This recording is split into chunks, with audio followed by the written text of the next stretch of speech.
Since my last video, I've had 2 more attempts at eco-printing, each one another lesson, each one another opportunity to play and learn.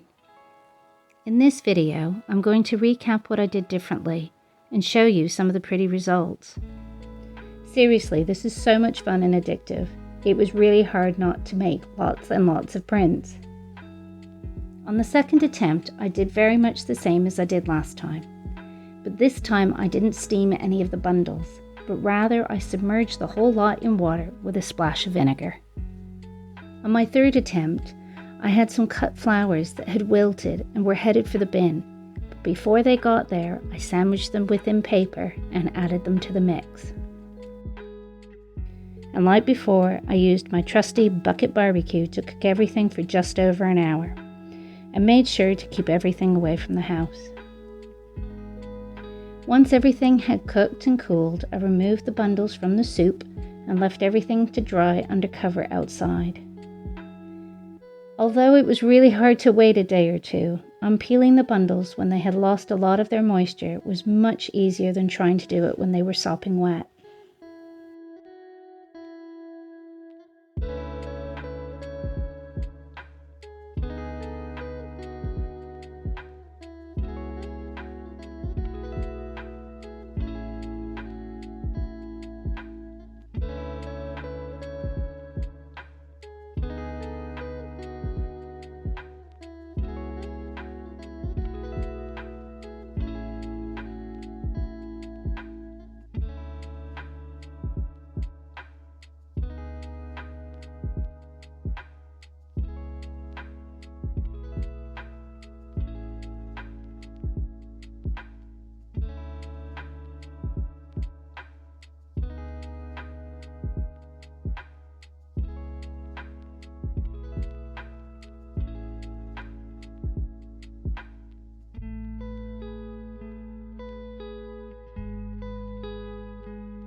In my initial video, one lovely viewer commented and suggested wrapping the paper around a piece of copper pipe, as this would influence the colour of the prints.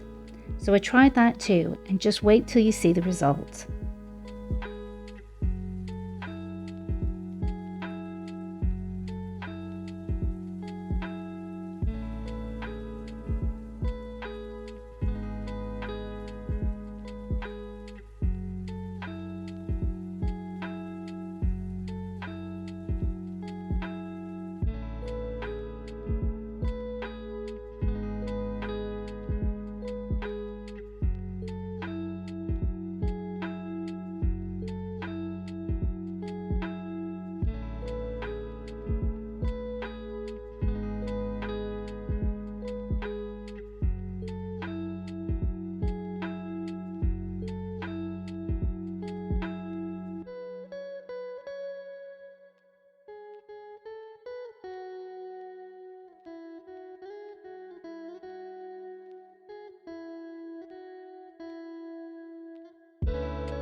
The intensity of the prints really blew me away, and certainly using flowers as well as leaves left some really impressive prints. Once all the cooked leaves and petals were removed, I gave everything the quickest rinse before leaving them to dry out completely.